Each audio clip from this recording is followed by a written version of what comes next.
असदुद्दीन ओवैसी की रैलियों में भीड़ जुटती है, वोटों में कन्वर्ट नहीं होती। जो ओवैसी को हैदराबाद तेलंगाना तक सीमित बताते हैं, वो हैदराबादी भाईजान की रफ्तार से डरे हुए हैं। ताजा अपडेट महाराष्ट्र का है, जहां नगर निगम के चुनाव में ओवैसी की पतंग खूब उड़ी। शरद पवार के एनसीपी, राज ठाकरे की एमएनएस और अखिलेश यादव की समाजवादी पार्टी से ज्यादा सीटें हासिल की हैं। ओवैसी की पार्टी का स्कोर बोर्ड देख लीजिए। टोटल टैली 126 की है, जिसमें सबसे ज्यादा संभाजी नगर से 33 पार्षद, मालेगांव से 21 पार्षद, नांदेड़ से 14 पार्षद, अमरावती से 12 पार्षद, धुले से 8 पार्षद, मुंबई से 8 पार्षद और नागपुर से 6 सीटों पर ओवैसी की पार्टी ने जीत हासिल की है।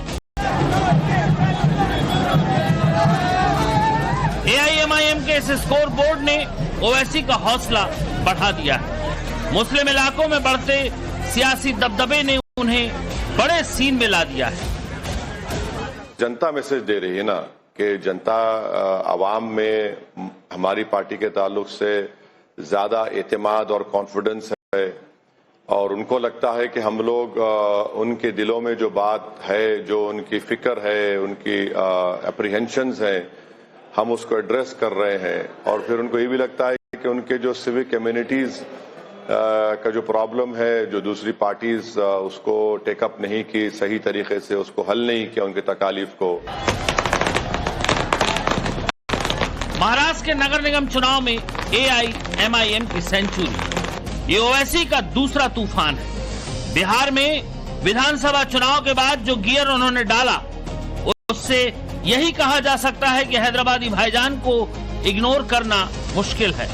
अंदाजा इसी से लगा सकते हैं कि 2017 के महाराष्ट्र नगर निगम चुनाव में एआईएमआईएम ने 56 वार्ड जीते थे। इस बार आंकड़ा 2 गुने से ज्यादा यानी 126 पहुंचा दिया।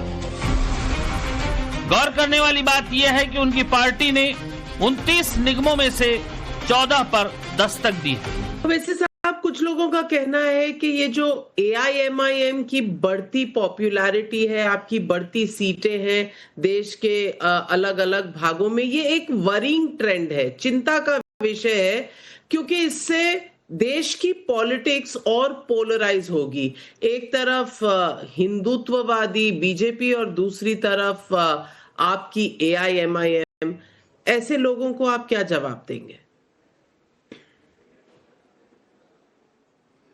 नहीं, ये लोग तो मेरे को लगता है कि मेरा जवाब देना इन लोगों के लिए बेकार है, क्योंकि इनके आप किसी को एजुकेट कर सकते हैं इनके इग्नोरेंस को दूर करने के लिए।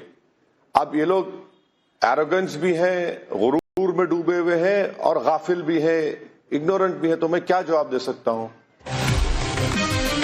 ओवैसी का परफॉर्मेंस इंडिया अलायंस के लिए खतरे की घंटी है, क्योंकि सिर्फ मुस्लिम इलाकों में ही एआईएमआईएम को वोट नहीं मिला, बल्कि मुंबई जैसे शहरी क्षेत्रों में भी उन्होंने पकड़ बनाई।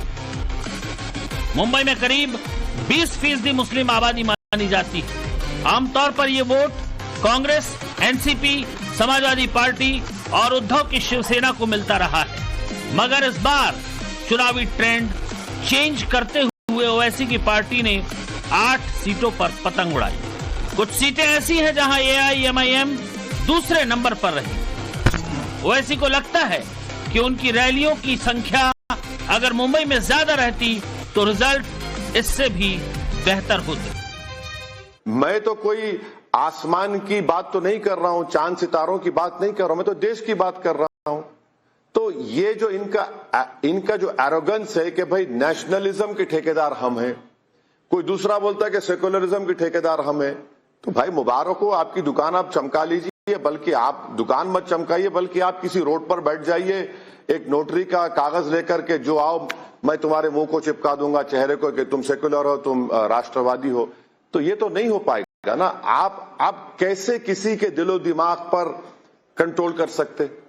नहीं कर सकते। यही तो जमहूरियत की खूबसूरती है, यही तो फ्रीडम की जो हम बात करते, ये फ्रीडम हमने दिया तो जनता उसको इस्तेमाल कर रही है, तो इनको परेशानी क्यों हो रही है?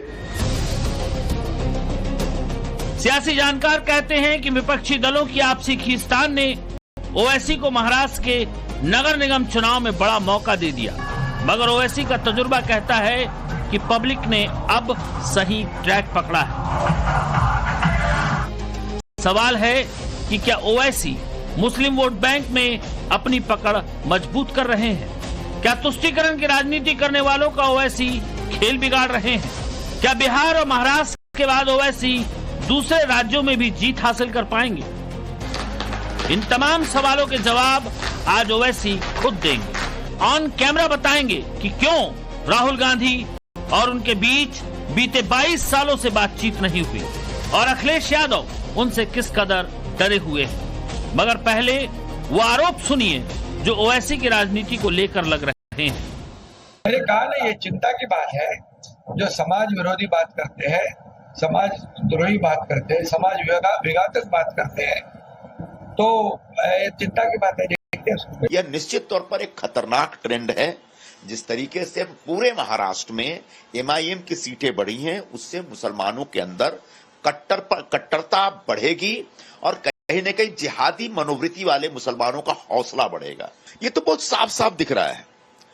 जो मुस्लिम वोटर सामान्य तौर पर इंडिया अलायंस के साथ वर्षों से वोट देते आ रहे थे, वो इस बार कांग्रेस से भी टूटे हैं, फिर उबाठा से भी टूटे हैं और समाजवादी पार्टी से भी टूटे हैं। समाजवादी पार्टी के जो एमएलए हैं मानखुर्द की तरफ, वहां पर उनका सिर्फ एक ही नगर सेवक बचा, बाकी सब हार गए। और वहां जीता कौन? एमआईएम, यानी एक बहुत ही कट्टर और रेडिकल चेहरा निकल के आता है। बिल्कुल उसी तरीके से एक जमाने में मुंबई में बड़े पैमाने पर मुस्लिम लोग सिर्फ और सिर्फ कांग्रेस को वोट देते। ये फैक्ट है। ओवैसी सेलेक्टिव पॉलिटिक्स करते हैं। अपनी भड़काऊ तकरीरों में मुसलमानों का मुद्दा टॉप पर रखते हैं। मस्जिद मजारों के लिए टेप बहुत लाउड करते हैं, मगर उनकी इस स्क्रिप्ट ने अखिलेश यादव को बहुत ज्यादा टेंशन दे दी, क्योंकि ओवैसी का अगला टारगेट उत्तर प्रदेश। 2027 के यूपी चुनाव के लिए ओवैसी की पार्टी ने कमर कसनी शुरू कर दी। 7 फरवरी से एआईएमआईएम उत्तर प्रदेश में अपना मिशन शुरू करेगी। 9 जिलों को फोकस करते हुए ओवैसी की पार्टी के कार्यकर्ता बैठक करेंगे। ये सभी 9 जिले पश्चिमी यूपी के मुस्लिम बहुल हैं। रिपोर्ट्स के मुताबिक बरेली, मुरादाबाद, अमरोहा, मेरठ, मुजफ्फरनगर, सहारनपुर, बिजनौर, संभल और अलीगढ़ पर खास ध्यान दिया जाएगा। ये वो इलाके हैं जिन्हें लेकर अखिलेश यादव की समाजवादी पार्टी खास तरह की स्ट्रेटजी बना रही है। मगर ओवैसी का बैक टू बैक दमदार प्रदर्शन उनके लिए बड़ा खतरा पैदा कर सकता है। अब बंगाल में चुनाव आने वाले हैं, तमिलनाडु में है, असम में है और फिर अगले साल उत्तर प्रदेश में। ओवैसी साहब, यहाँ की पार्टियां थोड़ा आपकी तरफ बड़ी गौर से देख रही हैं, थोड़ा घबरा भी रही। ममता बनर्जी महाकाल मंदिर बना रही हैं, हर हर महादेव कर रही हैं। कल अखिलेश यादव साहब जगन्नाथ मंदिर गए हुए थे। क्या इनको वोटों का आपकी तरफ जाना, खास करके माइनॉरिटी वोट आपकी तरफ जाने का डर है, जो अब वापस हिंदू वोटों की तरफ जाने की कोशिश कर रहे हैं? देखिए, यही तो प्रॉब्लम है। आप अगर मुझसे हमदर्दी के और वफा की बातें करते हैं तो जमीन पर क्या हो रहा है? क्या मेरी क्वालिटी ऑफ लाइफ में इंप्रूवमेंट आया है? क्या सिविक कम्युनिटीज में इंप्रूवमेंट आया है? क्या आपने कुछ सेम्बलेंस ऑफ मुस्लिम लीडरशिप को मौका दिया है वहां पर, या सिर्फ उनको इस्तेमाल करते हैं? तो जमीन पर क्या है? जमीन पर कुछ नहीं है। अब जहां तक बंगाल का सवाल है, हमारे पार्टी की तरफ से आदिल हसन साहब वहां पर गए, 4-5 दिन वो रुके। मेरी मैडम आज शाम में या कल उनसे तफसीली बातचीत होगी, फिर हम लोग डिसीजन लेंगे। जहां तक यूपी का सवाल है, हम बराबर चुनाव लड़ेंगे और हमारी पूरी कोशिश होगी कि इस बार हमारे वहां से अच्छी तादाद में हमारे एमएलए या विधायक कामयाब हों। तो अब जहां तक अखिलेश यादव साहब का सवाल है, उन्हीं के एमएलए शिवाजी मानकुंड में 8 वार्ड में से 6 हम जीते। असेंबली कॉन्स्टिट्यूंसी असेंबली इलेक्शन में, विधानसभा के चुनाव में जो वहां पर जनाब अबू आसिम साहब को वोट मिले थे, उससे 20,000 बढ़ के हमको वोट मिले। तो ये तो समाजवादी पार्टी के लोगों को एक पैगाम है, हम बराबर जाएंगे, लड़ेंगे इलेक्शन। 2022 में अखिलेश जब आरएलडी के साथ चुनावी मैदान में थे तो पश्चिमी यूपी में उनकी सीटों का आंकड़ा बढ़ा था। समाजवादी पार्टी और आरएलडी ने 41 सीटों पर जीत हासिल की थी। इस बार भी अखिलेश वेस्टर्न यूपी में मुसलमान और जाट वोटों के लिए नई तरकीब बना रहे हैं, मगर ओवैसी यहां भी धमाका करने को तैयार है। सूत्रों के मुताबिक ओवैसी और चंद्रशेखर की पार्टी के बीच समझौता हो सकता है। मुस्लिम बहुल सीटों पर एआईएमआईएम और दलित बहुल पर चंद्रशेखर की आजाद समाज पार्टी अपने कैंडिडेट उतार सकती है। इस गठजोड़ को स्वामी प्रसाद मौर्य भी मजबूती देने को तैयार है। ऐसा मुमकिन होने पर यूपी का घमासान त्रिकोणीय हो सकता है। एक तरफ योगी, दूसरी तरफ अखिलेश और फिर मुस्लिम वोटों के लिए नया क्लेश। अखिलेश यादव से कभी बातचीत होती है?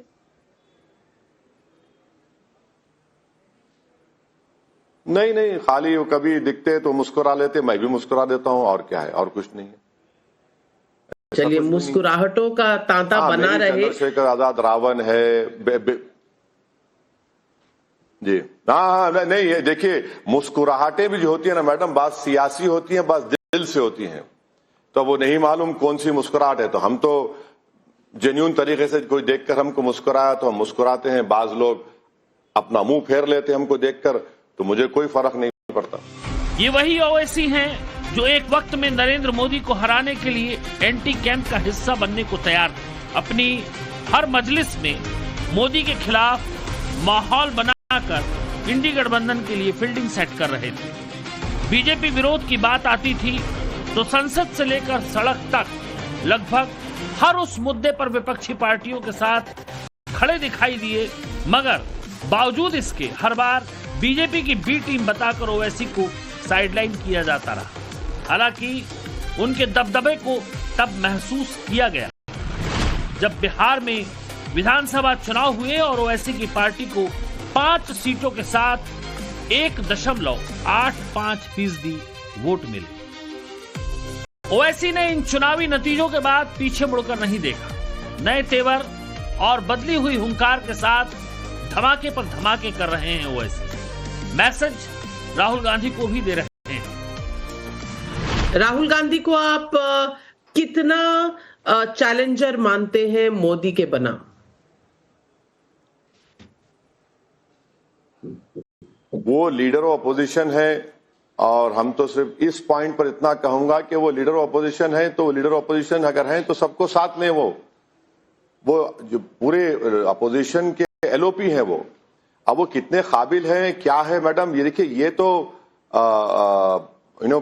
कांग्रेस पार्टी के जिम्मेदार आपको बताएंगे, मगर मैं तो मानता हूं कि वो लीडर ऑफ अपोजिशन है। पर अगर आप उनके साथ चलने को तैयार हैं तो आपका भी तो एक असेसमेंट होगा।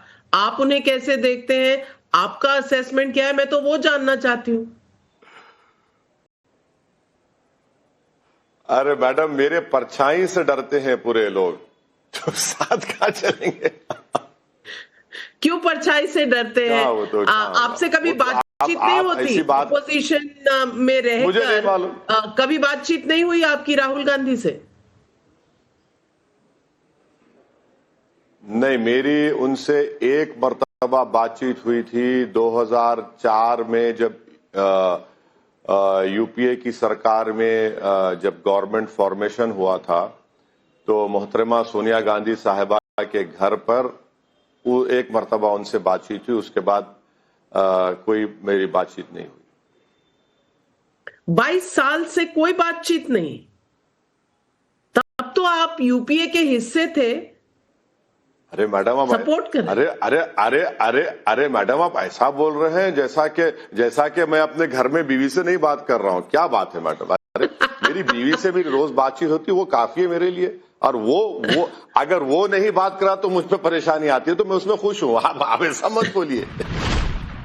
राहुल गांधी और अखिलेश यादव की तरह ही ममता बनर्जी को भी ओवैसी से टेंशन है, क्योंकि पश्चिम बंगाल में असदुद्दीन ओवैसी की नजरें 30% मुस्लिम वोटों पर है। इसके लिए ओवैसी हुमायूं कबीर से हाथ मिला सकते हैं। ओवैसी का मकसद है कि इस बार बंगाल में खाता खुल जाए तो फिर सियासी कहानी बदली जाए। इन्हीं संभावनाओं को देखते हुए ममता बनर्जी ने मुस्लिम वोटों के अलावा सॉफ्ट हिंदुत्व को साधना शुरू कर दिया है। सनातनी पहचान वाले कई निर्माण कराए जा रहे हैं। ममता बनर्जी ने सिलीगुड़ी में 18 एकड़ जमीन पर बनने वाले महाकाल मंदिर का शिलान्यास किया। इससे पहले वो हिंदुओं के बड़े तीर्थ गंगा सागर में पुल बनाने का वादा कर चुकी हैं। 30 दिसंबर को ममता बनर्जी ने कोलकाता के न्यू टाउन में दुर्गा आंगन नाम के एक बड़े दुर्गा मंदिर की नींव रखी। इससे पहले वो मेदिनीपुर जिले के दीघा में जगन्नाथ मंदिर का उद्घाटन कर चुकी है। यानी जो ममता बनर्जी 3 बार से वहां बंगाल में राज चला रही हैं, उनको अचानक 2026 के चुनाव के पहले याद आ रहा कि यहां मंदिर, वहां मंदिर, यहां मंदिर, वहां मंदिर बना दूं। क्यों? चुनाव से पहले ही जिस तरह ममता बनर्जी बीजेपी के हिंदुत्व की पिच पर जाकर बैटिंग कर रही हैं, वो दरअसल ममता बनर्जी की मजबूरी भी है, क्योंकि बंगाल में बाबरी वाले मामले ने ममता बनर्जी के सारे समीकरण बिगाड़ कर रख दिए। ऊपर से जिस तरह की धमक ओवैसी दिखा रहे हैं, पहले बिहार अब महाराष्ट्र में जिस तरह असदुद्दीन ओवैसी ने मुसलमान वोटर्स के बीच अपनी पैठ दिखा दी है, उससे ममता बनर्जी को यह टेंशन जरूर होगी कि कहीं बंगाल के चुनाव में मुसलमान ही खेला ना करते, क्योंकि बंगाल में अब तक यह रिकॉर्ड रहा है कि मुसलमान ममता बनर्जी के लिए एक तरफा वोट करता है। 2019 के लोकसभा चुनाव और 2021 के विधानसभा चुनाव में यह साबित हुआ कि बंगाल में हिंदू वोट एकजुट होते दिख रहा है। बीजेपी का दावा है कि पिछले साल के लोकसभा चुनाव में उसे बंगाल में करीब 69% हिंदू वोट मिले। 2024 के लोकसभा चुनाव में ममता बनर्जी को 5 हिंदुओं में से केवल 1 हिंदू का वोट मिला, यह बीजेपी का दावा है, यानी करीब 17% हिंदू वोट मिले। वहीं सीएसडीएस की रिपोर्ट के मुताबिक 2019 के लोकसभा चुनाव में बीजेपी को बंगाल में 57% हिंदू वोट मिले थे। 2014 में यह आंकड़ा 21% था। ऐसे में ममता बनर्जी मान चुकी हैं कि वो अब सिर्फ 27% मुस्लिम वोट बैंक के भरोसे पीएम मोदी को चुनौती शायद ही दे पाए। इसलिए ममता बनर्जी अब इस कंफ्यूजन में दिखती हैं कि वो अपने बिखरते मुस्लिम वोट बैंक को संभालें या फिर हिंदू वोट के पीछे जाएं। क्या पश्चिम बंगाल और यूपी चुनाव में ओवैसी खेला कर पाएंगे? ये सवाल इसीलिए भी अहम है क्योंकि दोनों ही राज्यों में ओवैसी की पार्टी का प्रदर्शन पिछली बार बेहद खराब था। हालांकि इस बार वो बदले हुए तेवर के साथ नजर आ रहे हैं। ओवैसी का 2.0 वर्जन दिख रहा है, जिसकी बड़ी पिक्चर पहलगाम अटैक के बाद नजर आई। मेरे भाई, वो गया जमाना, जो बच्चा था वो बोर बच्चा नहीं, शेर हो चुका है अभी। वो खाली फोन में नहीं सुन रहा, वो जाके अपनी अम्मी अब्बू को दिखा रहा। तुम्हारी सोच के सांचे में ढल नहीं सकता, तुम्हारी सोच के सांचे में ढल नहीं सकता। जबान काट लो, लहजा बदल नहीं सकता। जबान काट लो, लहजा बदल नहीं सकता। और सुनो नरेंद्र मोदी, देवेंद्र फडणवीस और अखिलेश यादव, मुझे भी मोम का समझ रहे हो क्या? तुम क्या मुआसिर साहब की तरह मुझे भी मोम का समझ रहे हो क्या? तुम्हारी लौ से ये लोहा पिघल नहीं सकता। चाहे वो मसूद अजहर हो या फिर लश्कर तैयबा का वो जालिम शैतान हो, मोदी जी 56 इंच का सीना है तो भिजा कर उठा कर। ओवैसी का ग्राफ जितना बढ़ रहा है, वो मुस्लिम वोट बैंक की सियासत करने वालों की टेंशन बढ़ा रहा है और इसीलिए ऐसे लोग भी उन पर सवाल उठा रहे हैं जो खास पार्टी को सपोर्ट करते रहे, चाहे वो मौलाना मदनी हो या साजिद रशीदी जैसे तथाकथित इस्लामिक स्कॉलर। मैं असदुद्दीन ओवैसी साहब को जहां तक जानता हूं 100% उनसे डिसएग्री करता हूं, उनके पॉलिटिक्स से, पॉलिटिकल अप्रोच से भी डिसएग्री करता हूं। किसी के लिए अलग ही आवाज उठी है। महाराजगंज के एआईएमआईएम की जिला इकाई ने असदुद्दीन ओवैसी को यह कहते हुए भारत रत्न से सम्मानित करने की मांग की है कि वो लंबे अरसे से सांप्रदायिक सद्भाव को मजबूत करने के लिए अथक प्रयास कर रहे हैं। ब्यूरो रिपोर्ट, टाइम्स नाउ, नव भारत।